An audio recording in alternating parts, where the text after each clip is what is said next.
Assalamualaikum warahmatullahi wabarakatuh. Nama saya Lavenia Regita Desyanti. Dalam video ini saya akan menjelaskan materi tentang asbabun nuzul. Yang pertama, pengertian asbabun nuzul.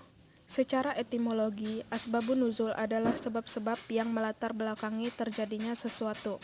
Meskipun segala fenomena yang melatar belakangi terjadinya sesuatu dapat disebut asbabun nuzul, dalam pemakaiannya, ungkapan asbabun nuzul khusus dipergunakan untuk menyatakan sebab-sebab yang melatar belakangi turunnya Al-Quran. Seperti halnya asbab al-wurud, secara khusus digunakan bagi sebab terjadinya hadis.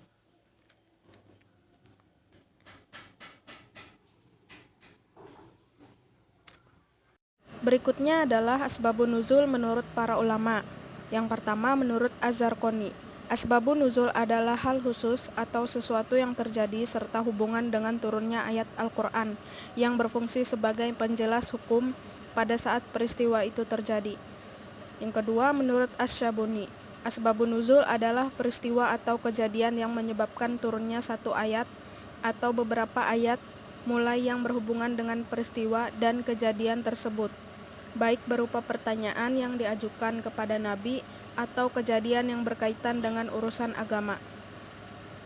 Yang ketiga, menurut Subi Salih, asbabun nuzul adalah suatu yang menjadi sebab turunnya satu atau beberapa ayat Al-Quran yang terkadang menyiratkan suatu peristiwa sebagai respon atasnya atau penjelas terhadap hukum-hukum ketika peristiwa itu terjadi.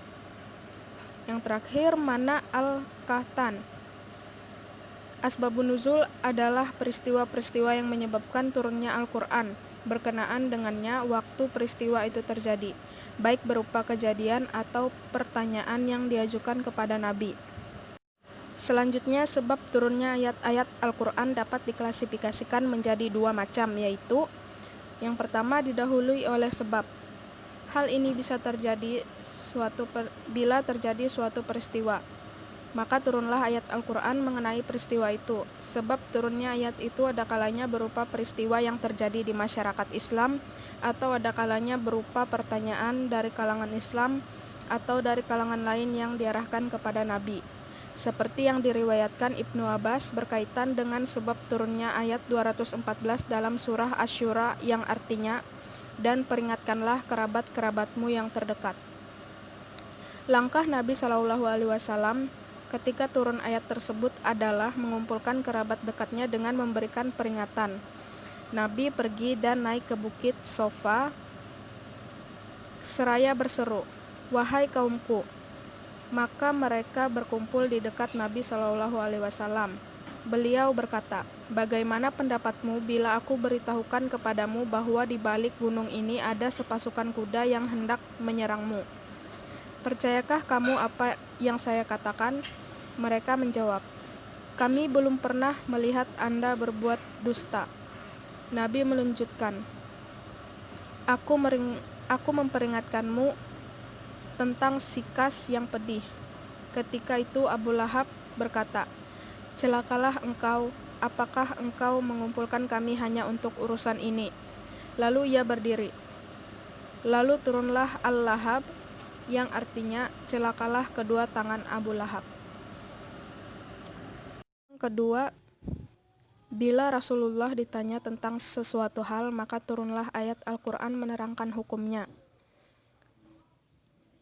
Peristiwa zihar adalah bila seorang laki-laki menyerupakan istrinya dengan ibunya, sehingga istrinya itu haram atasnya. Seperti kata suami kepada istrinya, "Engkau tampak olehku seperti punggung ibuku."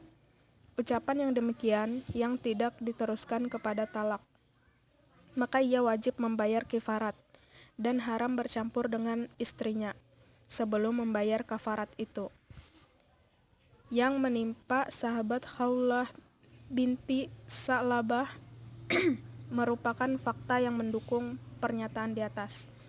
Musibah zihar yang dikenakan oleh suaminya, Aus bin Samit, mendapat perhatian serius dari Allah Subhanahu wa Ta'ala, sehingga malaikat Jibril turun membawa ayat dalam surah Al-Mujadalah terkait dengan peristiwa tersebut, yang artinya, Sesungguhnya Allah telah mendengarkan perkataan perempuan yang mengadu kepadamu tentang suaminya.